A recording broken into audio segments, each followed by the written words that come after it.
Wajib.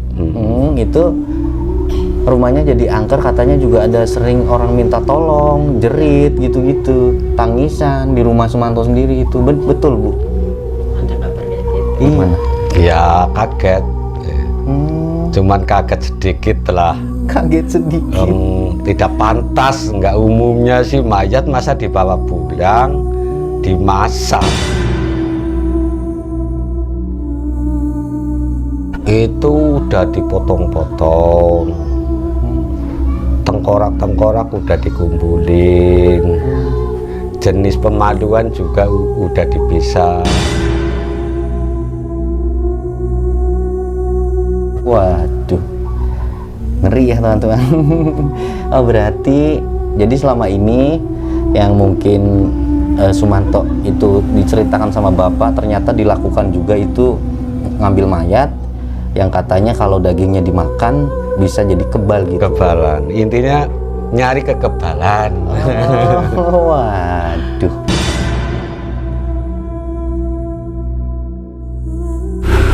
Assalamualaikum warahmatullahi wabarakatuh teman-teman. Jadi siang hari ini saya datang ke sebuah kota, di mana kota ini tuh dulu pernah viral banget, di mana ada story yang mungkin ini di luar nalar sih. Ini mungkin saya akan coba bertanya-tanya di mana ini adalah sahabatnya.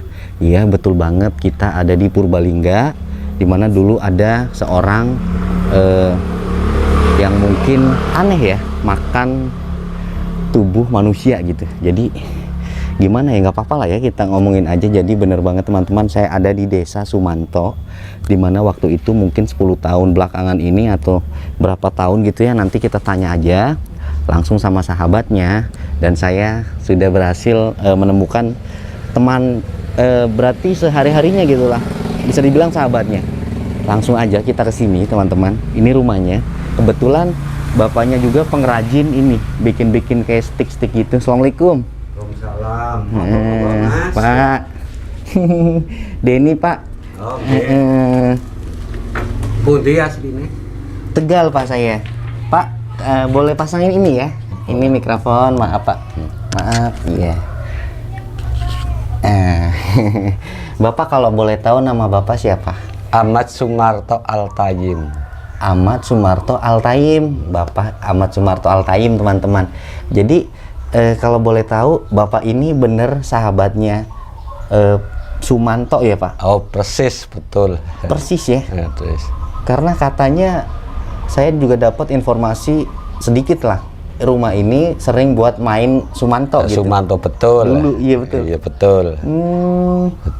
Betul. Kalau boleh diceritakan itu sebelum adanya kejadian-kejadian yang mungkin sekarang bahkan udah lama ya Pak, itu sempet rame dibicarakan sama pokoknya seluruh dunia deh itu, karena terkenalnya kanibal dari Indonesia teman-teman. Nah, sekarang kita mau coba tanya keseharian Sumanto itu di sini sama Bapak ini ngapain aja, apakah ada keanehan atau mungkin gimana gitu ya. Boleh diceritakan Pak pada awal-awal sebelum pasca kejadian itu rame gitu? Boleh, bagus.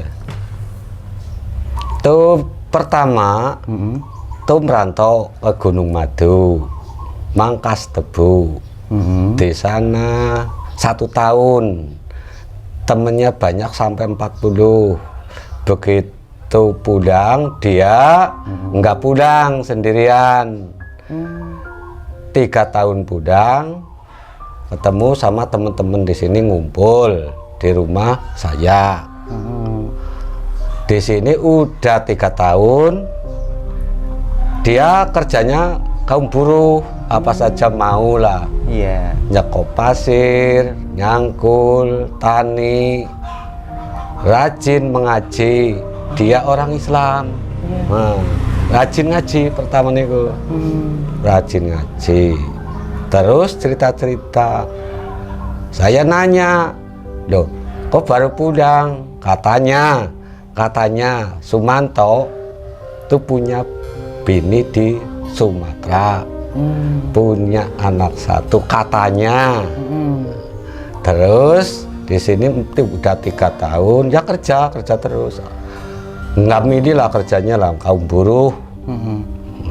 Udah terjun begitu, dia seringnya main ke rumah saya, cerita-cerita. Terus ngaji sampai 2 tahun. Nah udah tahun katanya Sumanto katanya bilang pinter, kepengin dia itu awak kebal lah. Intinya awak kebal. Nah terus ada orang meninggal hari Kamis Wage, harinya Kamis Wage malam Jumat Kliwon.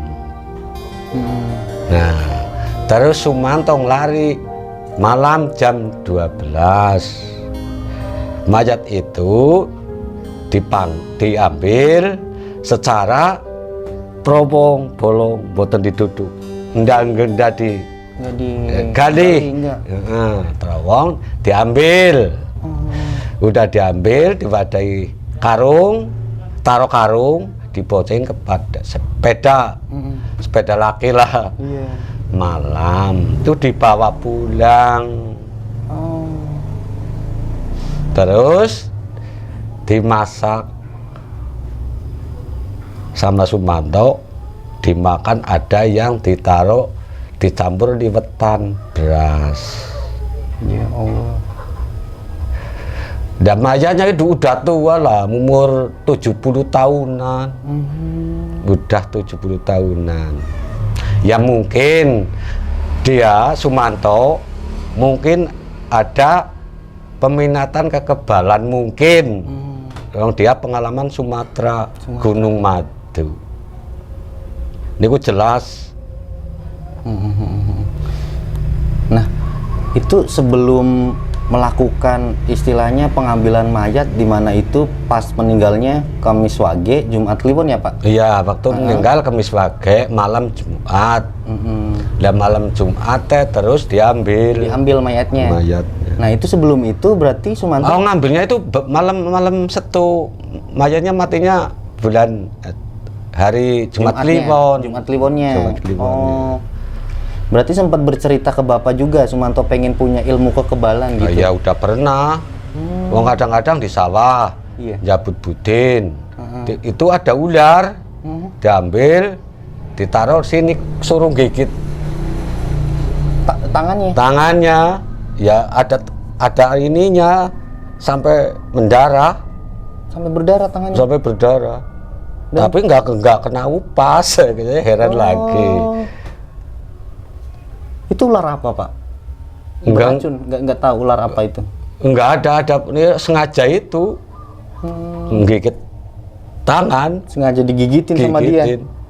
Waduh, ngeri ya teman-teman.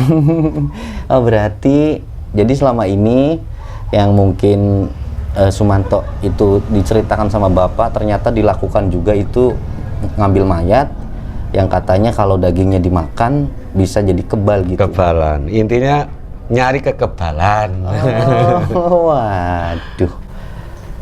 Oke. Nah, setelah itu Pak, mungkin ada apa lagi sih Pak? Kan selama ini main ke sini, apakah ada keunikan atau keanehan dari Sumanto yang Bapak lihat?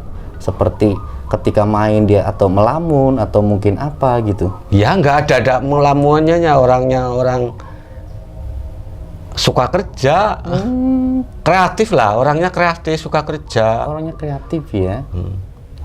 Suka ngaji. Ya Allah. Oke. Jadi kayak mungkin sama seperti teman-teman lainnya kalau kumpul lah ya. Kumpul. Gitu. Oh jadi gitu teman-teman, nggak ada keanehan atau mungkin yang bisa dibilang mencurigakan gitu ya? Nggak ada yang mencurigakan, biasa-biasa saja. Biasa ya? Biasa. Ya Allah. Nah, mungkin ada yang diceritakan setelah itu, kan sebelum maksudnya warga mengetahui aktivitas Sumanto itu sering mengambil mayat, itu ada berapa kali sih Pak? Itu yang ketahuan kan 1 kali. Menurut cerita, kebanyakan katanya. Itu kalau saya tidak pas, yang pas itu yang ngambil mayatnya saja. Kalau cerita sih wajar-wajar baik, makanya ikan kebo rasanya paling enak. Tapi saya nggak tahu makan itu. Tahunya ya udah mayat yang terakhir memang dimakan. Ya Allah. Berarti udah banyak ya? Ya bisa terjadi. Kalau cerita sama teman-teman ngomongnya makan ikan kebo gitu, Rasanya daging enak. kebo teman-teman. Rasanya enak gitu Ya ternyata. kita ya nggak nyangka makan mayat. Ya Allah. Nggak umumnya. Nggak ada yang percaya lah. Iya ya. Jadi gitu teman-teman. Oke. Dan setelah mungkin yang terakhir itu diambil, akhirnya warga tahu, itu gegernya gimana dulu Pak? Tingkat mungkin dari apa sih mungkin yang menjadi Sumanto itu akhirnya ketahuan gitu? Apakah ada yang melihat atau? Oh itu kan ada yang melihat. Kalau ini kepengen tahu begitu tahu ntar bini saya yang ngomong cerita saja kan bisa. Oh, bini Bapak tahu? Tahu dia kan lihat. Oh, yang lihat langsung? Lihat langsung. Ngambilnya mayat? Enggak, waktu ngambil sih enggak ada, kecuali ada saudara yang di Kadus 1 RT 1 tuh keluarga Si Sumanto. Oh, oke. Itu melihat berarti Pak? Iya melihat. Ya melihatnya udah dibawa pulang, kalau ngambilnya nggak bisa. Iya ya, karena mungkin ngambilnya malam. Iya gitu ya. malam di kuburan lagi, lari ke kuburan ngapain? Nggak umumnya sih. Iya betul. Jadi gitu awalnya. Ada salah satu keluarganya yang melihat di mana di rumah Sumanto tersebut ada Mayatnya. Begitu ada laporan, ada polisi melacak. Akhirnya benar ada tulang belulang di rumah. Tulang belulang. Banyak ya Pak berarti ya? Banyak. Baik cedok kan cerita. Langsung kan Estela. Teman-teman, ini cerita yang asli dan gimana ya, saya emang suka sekali sama cerita-cerita yang asli nyata. Kebetulan kita ketemunya langsung sama sahabatnya Sumanto ya. Emang itu panggilannya Sumanto juga? Sumanto. Sumanto Suman lah. Sumanto Suman ya. Sumanto Suman. Ya teman-teman, dimana mungkin apa ya, ini satu Indonesia mungkin udah tahu kalau berita ini, cuma kita juga pengen tahu kisah nyatanya, kisah yang sesungguhnya gitu. Jadi kebetulan sekali saya melintas ke sini, akhirnya ya alhamdulillah kita ketemu sama sahabatnya gitu. Nah Pak, untuk mengenai itu pada pasca kejadian pas ramenya ya, rame terus akhirnya digegerkan seperti ini, Bapak gimana? Kaget atau mungkin nggak percaya atau gimana? Ya kaget, cuman kaget sedikit lah. Kaget sedikit. Tidak pantas, nggak umumnya sih mayat masa dibawa pulang, dimasak. Betul. Nah itu kalau setelah mungkin kejadian itu Sumanto udah makan beberapa mayat ya Pak ya, beberapa ya, nggak cuma satu ya. Ya mungkin bisa terjadi gitu. Ya 2, 3 atau berapa gitu. Saya kan nggak begitu jelas. Yang jelas kan yang mayat waktu Jumat Kliwon, nyarinya mungkin buat untuk kekebalan hari-hari yang bagus. Selain hari-hari itu ya mungkin. Tapi kabar ya ada yang bilang katanya suka makan gitu. Tapi saya yang temennya nggak begitu tahu. Karena nggak pernah cerita. Iya nggak pernah cerita paling makan kebo, ikan daging kebo enak. Masa percaya saya lah. Iya ya. Ya orang mungkin. Simpelnya nggak bakal percaya. Iyalah. Nggak umumnya. Nggak umumnya betul. Nah kalau untuk mungkin apakah katanya dulu kan kalau saya dengar ya, maksudnya cerita-cerita yang beredar di media itu katanya Sumanto juga dulu pernah kenapa belajar mungkin kekebalan itu pernah istilahnya dikeroyok, berantem atau apa, punya rasa dendam, sakit hati, itu bener nggak sih Pak? Nah itu sih nggak Nggak ada, ya? kecuali di Sumatera ya mungkin orangnya orang yang baik. Baik ya? Iya, baik. Nggak di sini nggak suka berantem. Oh, Orangnya suka kreatif ya. kreatif ya? Iya. Kalau orangnya nggak kreatif, ya aku percaya orangnya nggak kreatif. Orangnya kreatif, mudah bergaul mungkin. Bergaul, suka ngaji. Tuh. Cerita-ceritanya juga bagus. Iya, iya. Main bersama. Berarti dari kecil ya Pak, Bapak main sama Sumanto? Dari kecil. Punya pengalaman gak sih Pak waktu sama Pak Sumanto yang tadi kan Bapak bilang pas ambil singkong di sawah, terus lihat ular dipegang terus digigitin. Selain itu ada lagi nggak Pak? Nggak ada. Nggak ada. Cuman cerita itu dari Sumatera aja. Ah, Dari Sumatera mungkin ketemu orang tua di sana, mungkin cerita-cerita masa kekebalan. Semakin pengalaman kan nyari. Oke, sekarang kita agak membahas ke agak mistisnya ya teman-teman. Ini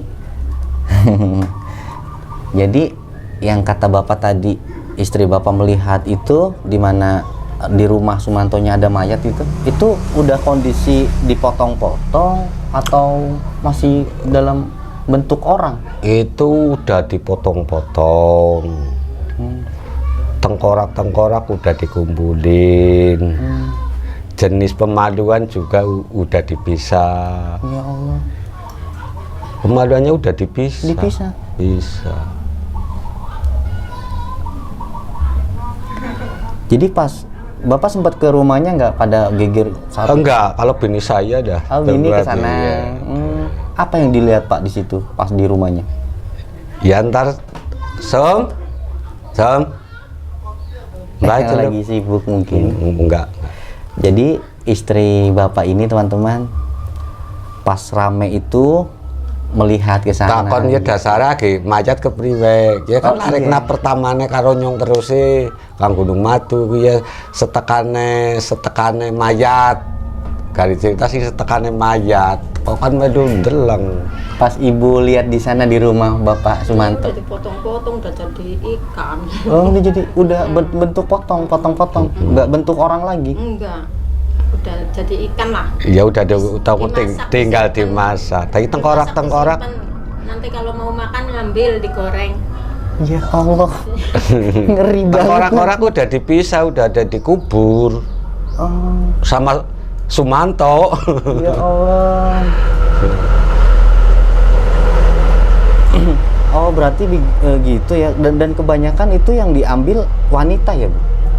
Nggak- Memang wanita, orang udah tua, umur sekitar 70-an lebih. Udah tua ya. Orang itu meninggalnya itu Jumat Kliwon. Mungkin ya ada kekebalan nyari ilmu buat kekebalan masa depannya mungkin. Gitu. Dan saya lihat juga ada ya di media itu di mana katanya rumah Sumanto setelah Sumanto dibawa mungkin ke ini ya, ke pihak yang berwajib gitu ya, dibawa ke polisi, itu rumahnya katanya menjadi angker gitu Pak. Sepi. Sepi. Iya betul, Pak? sepi. Sepi. Ya paling ya sepi 1 tahun lah. 1 tahun? Sekarang udah ramai nggak ada rumahnya. Oh, nggak ada rumahnya. Sebelah udah ada rumahnya sekarang. Sekarang. Orang tuanya juga udah pindah di atas 1, kadus 1. Orang tua. Orang tua aslinya kan RT 5, orang tua Sumanto. Oke. Oh, jadi gitu teman-teman. Berarti bener ya ketika itu Pak Sumanto istilahnya diamankan gitu ya sama Orang-orang kepolisian. berwajib.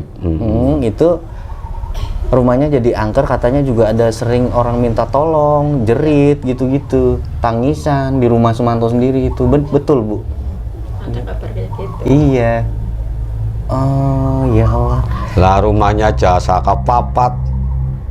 Apa kalau sakapapat, Pak? Saka 4 maksudnya rumahnya itu lah seperti kandang-kandang niko lah. Kebo lah. Memang waktu itu kan orang tuanya mampu. Ya kakeknya itu yang mampu. Lah turun maring bapak itu orangnya suka males. Akhirnya anaknya kan prihatin. Suka kerja, kreatif, mikiran orang tua. Oke. Dan kalau lokasi kuburannya yang mungkin diambil-ambilin mayatnya itu deket sini atau emang kampung sini, Pak? Itu tetangga desa, namanya Majat Tengah. Jadi Sumanto ini ngambil mayatnya bukan warga sekitar sini ya, bukan ya? Bukan. Beda RT atau desa itu? Desa. Oh, beda desa lagi. Tetangga desa. Oh, tetangga desa. Desa. Ya dari Pelumutan ya ke Majat Tengah. Cuman perbatasan persis kuburannya. Deket ya, Bu? Deket. Dari sini ya?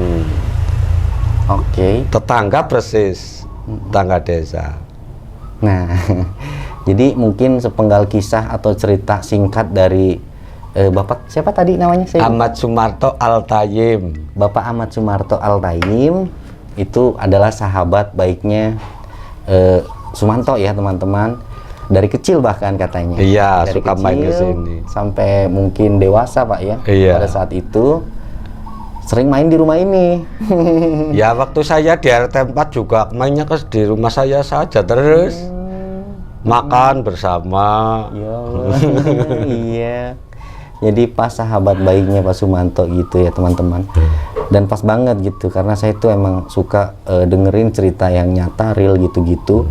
Mungkin nanti kita coba melintas di mana kuburan tersebut. Kuburannya deket jalan nggak, Pak? Itu dari jalan sekitar 30 meteran. 30 meter. Tapi kelihatan dari jalan. Kelihatan dari jalan. Jalan ini aja ke sana. Iya, betul. Oke. Mungkin teman-teman nanti kita coba liatin makamnya ya gitu. Untuk sementara karena saya juga mengganggu pekerjaan Bapak. Tadi Bapak lagi bikin-bikin apa itu, Pak? Setik. Setik ya. Pengrajin setik. Nah, pengrajin setik ternyata di sini Bapaknya, teman-teman. Mungkin seperti itu aja karena saya juga nggak enak gitu ya. Makasih banyak ya Bu ya udah mengganggu waktunya gitu. Karena ini tuh udah agak sore, saya juga mau pulang gitu. Mungkin kita next main-main lagi ke sini gitu ya. Ini buat beli rokok, Pak. Terima kasih. Ya. Teman-teman mungkin kayak gitu aja. Dan bila ada tutur kata yang salah dari saya, dari Bapak, mohon dimaafkan karena ini juga sekedar sharing-sharing. Kita mencoba menggali informasi yang sesungguhnya, informasi yang kenyataan pada dasarnya ini real ya dari sahabatnya sendiri. Mungkin dari kalian ada yang merasa cerita ini salah atau mungkin warga sini yang berkomentar di mana itu salah mas ceritanya, kalian bisa tambahin aja di kolom komentar ya kalau mau membetulkan gitu. Cuma menurut saya sih ini udah cukup real dan nyata yang saya dengar sih begitu ya, karena beda ternyata yang sama beredar di media gitu ya, ternyata inilah yang aslinya gitu teman-teman. Memang orangnya kreatif, suka kerja gitu ya Pak ya. Iya. Intinya kaum buruh lah. Oh iya. Jadi mungkin seperti itu aja, seperti biasa teman-teman. Saya Dendeni dan ini kampung apa ya tadi Pak? Desa Pelumutan, RT 6, Kadus 2. Oke. Kalau Sumanto Kadus 1, RT 5. Jadi perbatasan 6 dan 5. Kalau mayatnya perbatasan Desa Pelumutan sama Majat Tengah. Bedanya Kadus 1 perbatasan Majat Tengah, kuburannya Bu Rinah. Oh. Mayatnya namanya Bu Rinah. Komplit banget teman-teman. Mungkin kayak gitu aja lah ya. Cukup sekian dan kayak gitu aja teman-teman. Seperti biasa Dendeni pamit undur diri. Saya Bapak dan Ibu pamit undur diri. Wabillahi taufiq wal hidayah. Wassalamualaikum warahmatullahi wabarakatuh. Waalaikumsalam. Berarti pada saat itu pas meninggal itu apa bener Sumantonya itu juga ikut Tazia? Ya ikut, anu tadi cucu mereka jadi pendem, ikut turut buri. Oh di belakangnya? Iya. Sumantonya? Sumantone.